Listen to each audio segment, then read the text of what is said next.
Kita lanjutkan pelajaran kita dalam kitab Adabul Insan halaman 15 bukannya? Pasal yang ke-11. Ya. Kita masuk halaman 15 pasal yang ke-11. Adab pergi sembahyang hari raya. Berarti Bu, kalau disebut sembahyang hari raya, yang dimaksud sholat sunat Idul Fitri dan sholat sunat Idul Adha. Apa saja adab etika yang perlu diperhatikan, baik oleh itu muslim laki-laki ataupun muslimah perempuan sebelum berangkat menunaikan ibadah sholat sunat 2 hari raya, baik Idul Fitri maupun Idul Adha. Bermula sunnah mandi. Terlebih dahulu disunnahkan mandi. Bahkan bisa diniatkan Bu, mandinya sunnah. Kenapa? Supaya kita dapat pahala. Kan disebut sunnah mandi. Beda Bu sama mandi biasa. Mandi ada mandi mandi wajib, ada mandi sunnah. Kalau yang tiap hari ibu mandi sehari berapa kali mandi? 2, pagi, sore. Itu mandi lumayan deh. Kenapa? Masih pakai sabun. Kadang-kadang bocah mandinya Bu mandi koboi. Tengok koboi, jibar-jibar doang, asal basah doang, gak sabunan. Lah ini mau lebaran Bu, Idul Fitri apalagi, Idul Adha termasuk. Masa mau lebaran kagak mandi? Ya, udah bangunnya kesiangan jam 6, subuhnya lewat. Jangan dong, malu. Tetap usahakan bangun itu sebelum adzan subuh. Sekarang subuh umpama jam 5 kurang seperempat, 4:45. Dari jam 4-an tuh ya, jam 4-an apa namanya udah bangun. Apalagi ibu orang perempuan yang banyak kesibukan yang ngurus rumah tangga. Ibu beres-beres dulu, ya kan, pakaian yang mau pakai sama laki, sama anak-anak buat lebaran disiapin, ya. Makanya yang lakinya sholat subuh ke masjid, ke musola, ibu perempuan sholat fardu subuhnya di rumah. Habis itu ibu rapi-rapi deh, ya, biar dandan, mandi, kita pakai baju yang rapi, yang bagus. Kenapa? Mau hari raya lebaran. Kalau yang sifatnya mingguan Bu, khususnya buat orang laki, itu tiap hari Jumat. Lebaran buat orang Islam yang sifatnya pekanan mingguan. Sebelumnya kan pekan lalu kita singgung adab pergi sembahyang Jumat. Ibu orang perempuan kagak sholat Jumat. Andai kata ada perempuan muslimah mau ikutan sholat Jumat, ya sah-sah saja, tapi tak ada perintah, nggak ada kewajiban. Ibu tetap sholat zuhur di rumah. Adapun sholat sunat hari raya, ibu tetap ikut demi syiar agama, lebih semarak, ya. Tapi jangan dilupakan apa? Sunnah mandinya. Dan memakai pakaian yang paling bagus. Bu, pakaian paling bagus enggak kudu-kudu pakaian baru. Biar kata ibu kali punya simpenan pakaian, ibu beli udah 3-4 bulan yang lalu.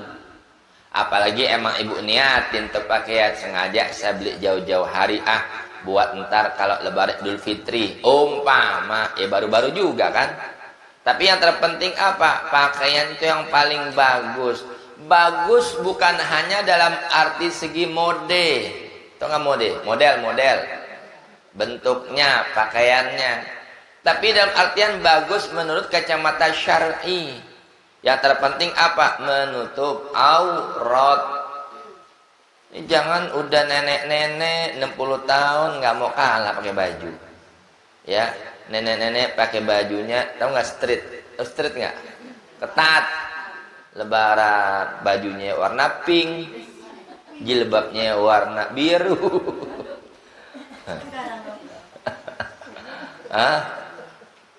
Jadi perhatikan gitu lebaran, biar enak ngelihatnya gitu loh. Kadang-kadang cuma menang apa model doang sih, ya Allah. Apalagi anak-anak gadis ibu tuh. Jangan bu. Ini pernah saya alamin dulu berapa tahun yang lalu. Mimpin sholat Idul Fitri, Lebaran. Dia khotib, kelar. Jamaah mah nggak salah. Nawarin. Ustadz, mampir ke rumah saya Ustadz, Lebaran. Silakan. Baik. Ditawarin, kita mampir dong bu. Ya kan. Keluar anak gadisnya. Ustadz, anak saya mau Lebaran. Mau Lebaran mau Ustadz boleh nggak?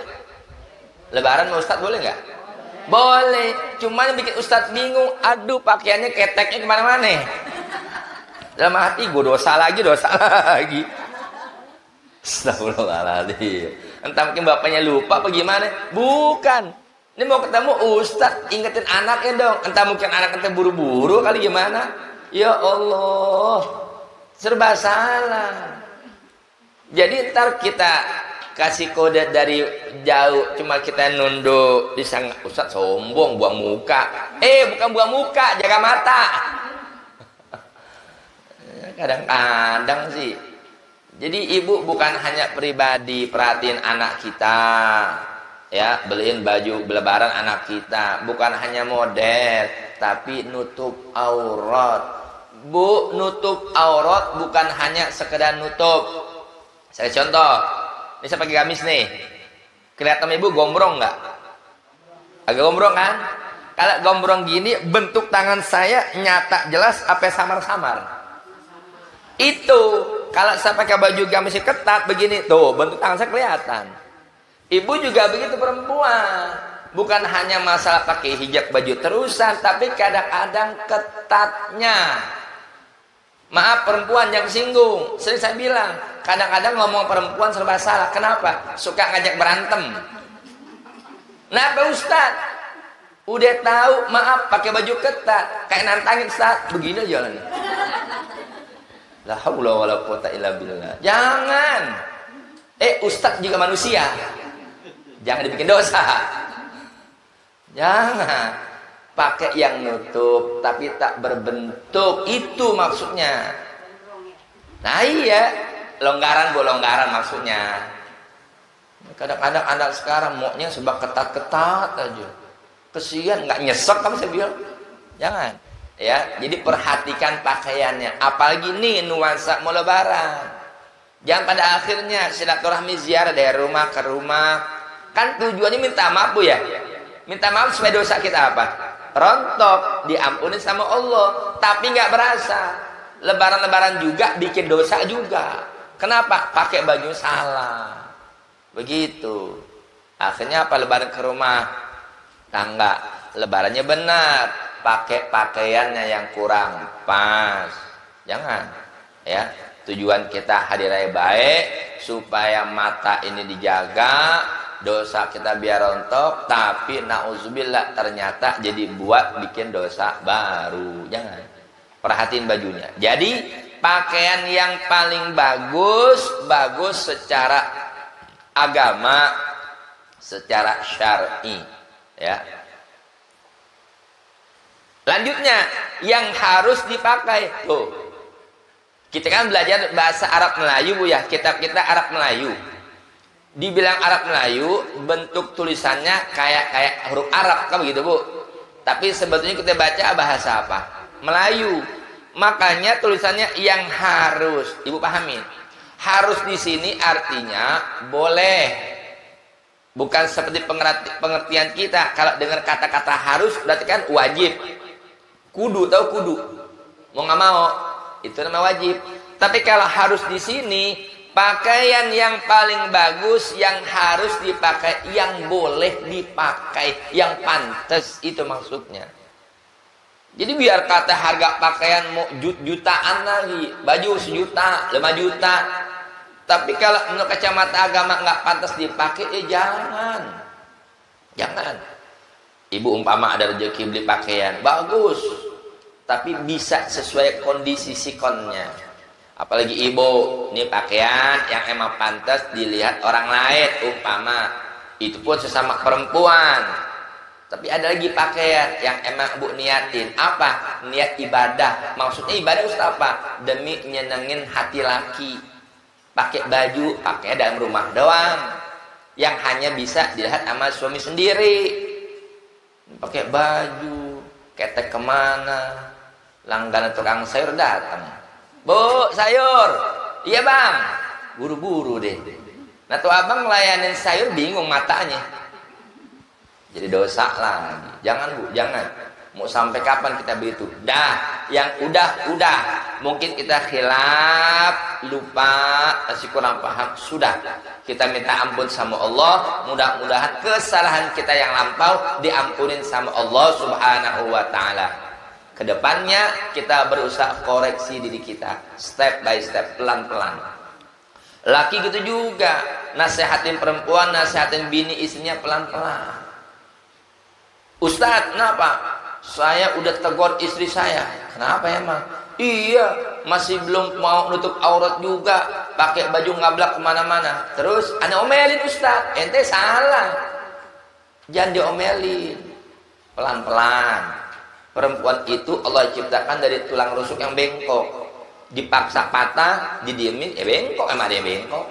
Pelan-pelan. Apalagi diiming-imingin, "Bu, ikut ayah yuk." "Ngapain ya?" "Belanja, shopping, beli baju." "Asik, ayah dapat duit." "Iya, ayah ada duit, dapat rezeki, mau beli ibu baju, tapi baju yang nutup aurat. Ibu mau nggak?" "Mau dong ya, dibeliin." Pelan-pelan, ya. Tapi tujuannya baik. Jangan cuma bisa ngomelin bini, kesian. Perempuan juga pengen jadi orang benar, cuman kadang-kadang sikon kondisinya. Dia sebetulnya mau nutup aurat, cuma maaf, ada faktor yang tidak mendukung, nggak punya bajunya. Pengen nutup aurat, laki cuma nyuruh doang, tapi beliin ogah. Jangan nyuruh beliin. "Bu, kalau keluar nanti ngaji atau kemana-mana, nih ayah kasih duit nih." "Apa apainya?" "Beli baju yang pantesan dikit. Jangan begitu lagi keluar. Kalau ibu pakai begini cuman dalam rumah doang, ayah yang lihat aja nggak apa-apa, ayah kan suami ibu. Tapi kalau ibu keluar jangan begitu bu, malu bu, orang malu." Ya, mau sampai kapan? Pelan-pelan. Jangan bini udah capek di rumah ngurus rumah tangga diomel-omelin. Jangan salahin, ntar pulang, "Bu, apa ya? Kok kosong, gak ada makanan?" "Beliin diri." Bini yang ngambek, diomelin melulu. Jangan, ya. Jadi pakaian yang bagus, yang harus, yang boleh, yang pantas dipakai, dan yang harum. Arti harum di sini apa? Termasuk nih bu, kalau dicuci kan pakai pewangi, wajar, namanya pakaian, biar menimbulkan aroma yang sedap. Tapi hati-hati juga. Ibu nih umpama, "Ustadz, saya mau lebaran." Kan nuansa lebaran biar enak aromanya. Pakai minyak wangi, semprot, serot, sah-sah aja. Tapi juga jangan terlampau berlebihan. Niatkan apa? "Ya Allah, aku pakai minyak harum wangi. Minyak wangi ini buat ibadah ya Allah, supaya mendukung aku ibadah antara sholat sunat Idul Fitri." Kalau umpama, maaf, kalau pakaiannya juga nggak harum, apalagi umpama pakaian udah pernah dipakai 2-3 hari yang lalu, lebaran pakai, dibawa keringet, jangan juga. Jadi mengganggu konsentrasi orang lain. Jamaah sebelahnya kan jadi kagak enak, malu juga. Jadi juga bau juga jangan. Terlampau wangi juga jangan, takut jadi fitnah. Apalagi ibu beli minyak wangi, niatin biar apa? Yang terpenting niat nyenengin laki. Jadi laki tuh nyium bini tuh aromanya enak. Ibu jangan keluar apalagi ke kondangan bu. Ya Allah bu, kalau perempuan kondangan dandannya berapa lama bu? Nggak pernah jawab. Sejam? Ada sejam? Bukan. Lama amat Ustaz, sejam dandan tidur kali. Bukan berarti kagak boleh dandan boleh, tapi yang wajar-wajar saja gitu.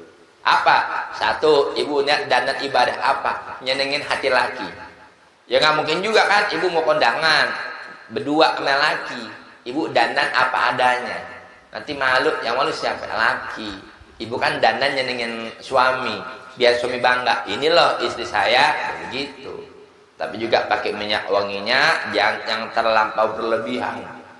Udahan apa? Udah pakai minyak wangi ngambreng, lalu lalang lagi di tengah-tengah yang banyak kaum lakinya. Kaum lakinya ada menghirup aromanya, jadi fitnah nanti. Jangan, nggak baik. Ya. Selanjutnya, adapun jikalau hari raya Syawal, Lebaran Idul Fitri, 1 Syawal, maka sunnah makan sebelumnya pergi sembahyang.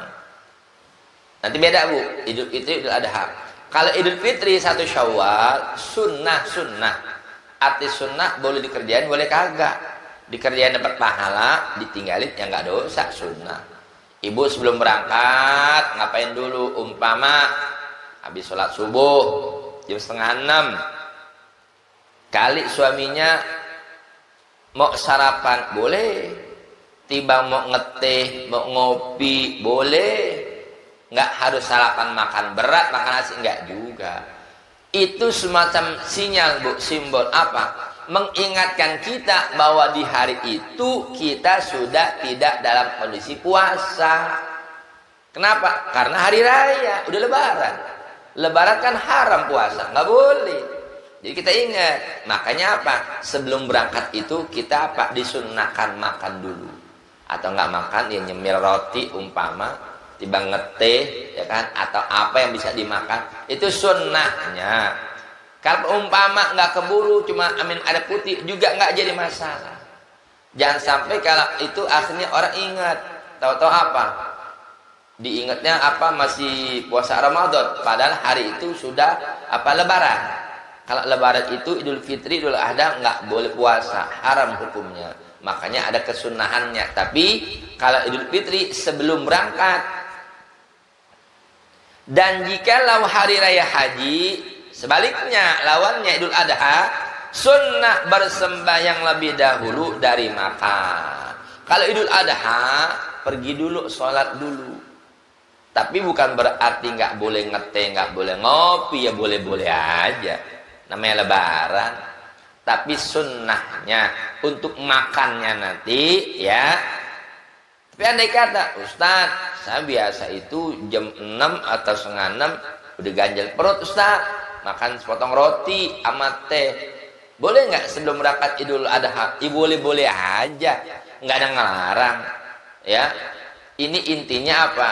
Sunnahnya itu nanti makannya, apalagi kadang-kadang kan habis lebaran Idul Adha, apa memang ada pemotongan kan? Tapi kan nggak juga kita nunggu daging, baru makan segitunya dari subuh, sholat. Kemudian belum makan-makan, ente nggak makan belum? Kenapa emang? Belum dapat daging. Ya Allah gitu amat. Daging mah entar kali ngolahnya, mungkin dapatnya juga asar kali, sore baru dapat jam 4. Belum ibu ngolah, belum diamasak air, belum apa. Ya kan?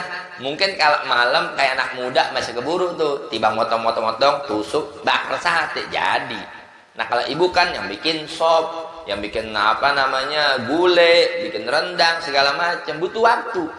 Jadi bicaranya apa? Ibu tetap siapkan makanan, bicara santapannya, sunnah ntar.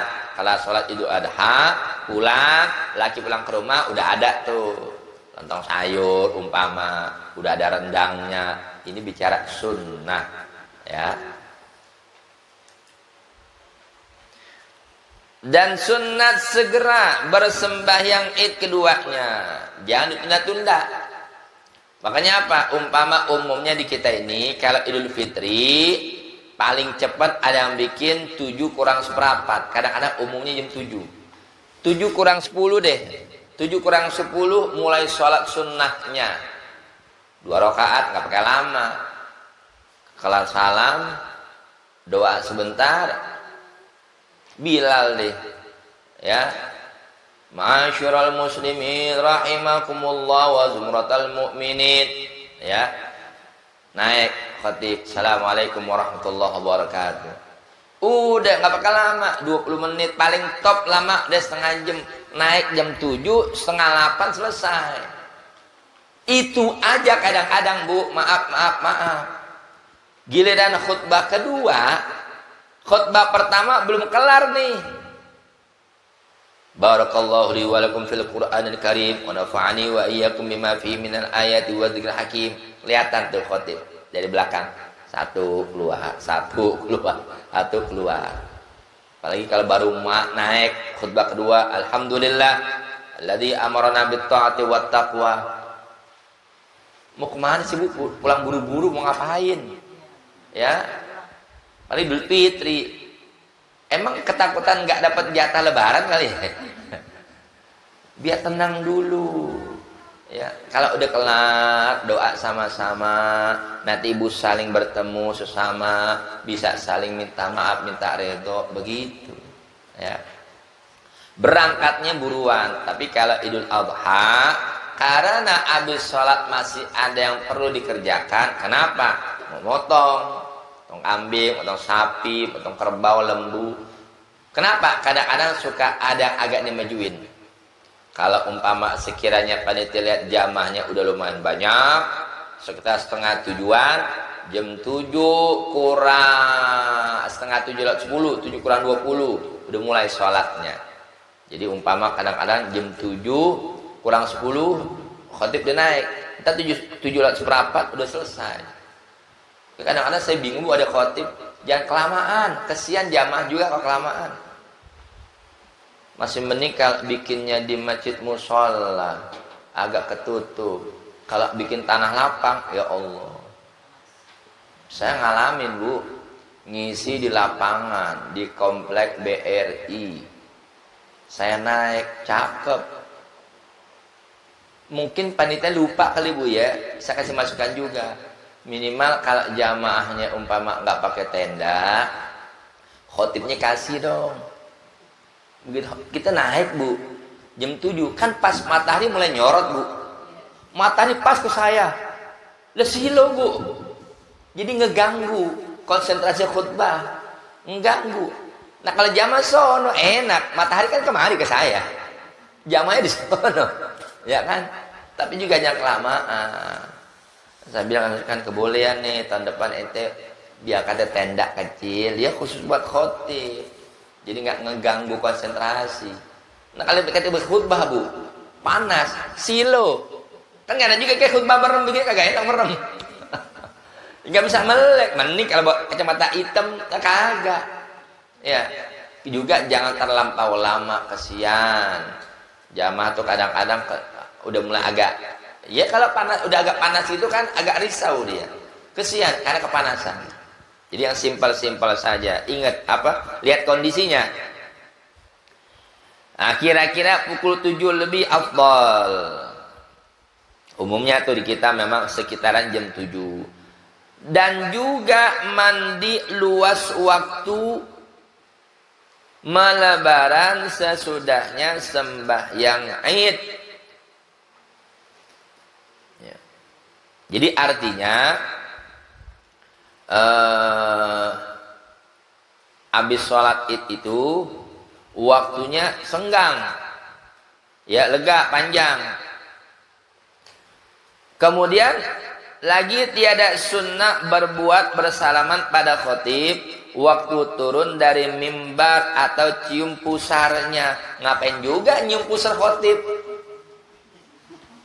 Khotib naik terus dijegat di bawah. Dipeluk khotib, maafin saya, ya nggak gitu juga, ya. Jabat tangan aja. Jadi arti di sini ini tidak sunnah bersalamat pada khotib, jangan terlampau ngerubungin khotib. Khotib juga kan bingung. Kalau sekedar salaman muter, karena kita mengamalkan hadis Nabi juga. Sampai mana tadi? Jadi kalau begitu khotib udah turun dari mimbar, yang laki, kalaupun mau salam-salaman, wajar-wajar aja. Tapi nggak perlu sampai cium pusarnya, malah itu bid'ah. Itu benar tuh. Mau ngapain juga khotib dicium-cium pusarnya? Jangan digusur-gusur itu. Pak khotib, Pak Ustadz, Pak Imam, maafin saya. Maafin aja. Ya. Dan tiada sunnah bercium satu sama lainnya. Nih, kalian ngerti nih. Tuh Ustadz tuh, bercium satu sama lain. Pahamnya biar luas dong. Ya. Artinya apa? Tidak sunnah cium satu sama lain.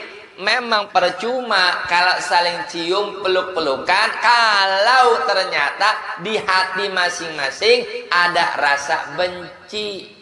Dia cuma ingin menunjukkan kepada orang lain, nih loh, gue udah minta maaf, udah peluk-pelukan, tapi ternyata setelah itu dia masih ada rasa dendam sama orang itu. Itu maksudnya. Numpang tanya doang, Bu, namanya orang, Bu, kira-kira ada nggak? Kelihatan doang, saling salaman minta maaf, kelihatan doang, saling peluk-pelukan, tapi sesungguhnya masih musuh-musuhan. Kadang-kadang ada nggak begitu? Ada. Itu dimaksud nggak sunnahnya di situ. Baca lagi. Adapun bermaaf-maafan satu sama lain, maka yaitu terpuji pada syara. Ya memang. Tapi memang minta maaf kapan aja, bukan hanya pada saat Idul Fitri. Nah, cara memahaminya, Bu, kalau kita minta maaf sesama kita kapan aja boleh, minta maaf kapan aja sah, apalagi saat momentum yang tepat, apa? Di hari raya Idul Fitri. Ambil dari makna fitri, ya, suci, bersih. Idul Fitri, hari raya yang membuat kita ini jadi suci, bersih. Kayaumi waladathu ummu, seperti di hari orang itu dilahirkan oleh ibunya. Bu, bayi, kullu mauludin yuladu alal fitrah, setiap yang terlahirkan itu dalam kondisi fitrah, suci, bersih. Biar kata maaf, itu bayi, itu anak terlahirkan, maaf, dari kedua orang tua yang belum beriman. Anaknya nggak salah, tetap anaknya bersih, suci. Akan Nabi lanjutkan, fa abawahu yuhawwidanihi, maka tergantung kedua orang tuanya. Jadi sebab orang tua nih yang jadi tuh anak akhirnya nanti berkembang jadi Yahudi, au yunassiranihi, atau jadi Nasrani, au yumajjisanihi, atau jadi Majusi, penyembah api. Tergantung orang tua. Adapun tuh bayi lahir dalam kondisi suci, bersih, nggak ada sedikit pun dosa. Nah, itulah harapannya di hari raya Idul Fitri. Kita berharap supaya kita kembali Idul Mubarak, ya, hari raya yang penuh keberkahan. Berharap hari itu kita kembali jadi nol lagi, nol, sama-sama nol. Artinya apa? Dosa kita udah rontok, diampuni sama Allah. Sebab apa? Kita saling minta maaf. Jadi yang tadi dimaksud tidak sunnah berpeluk-pelukan satu sama lain, itu maksudnya. Ya percuma mau peluk-pelukan, mau sampai tangis-tangisan juga. Tapi kalau setelah itu ternyata masih ada rasa hasud, mau dendam, sakit hati, percuma semuanya. Nah, itu maksudnya.